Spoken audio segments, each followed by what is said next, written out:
Hey guys, what's up? In this tutorial we're going to show you how you can share your PDF documents in the Drawboard application with other users. So let us get started. So start by navigating to the Drawboard application, like for example on your desktop computer or laptop.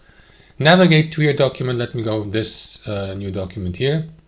Then you will see this share button here, right? So what you want to do is click into it, and from here we can invite users to join your document. For example, as admins or collaborators and so on and so forth. All you'll need to do, guys, is enter the email address of the invitee here.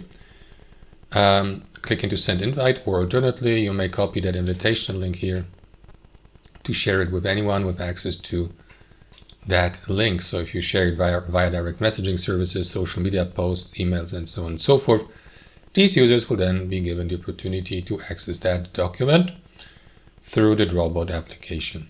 That's how it works. Thanks for watching and have a fantastic day.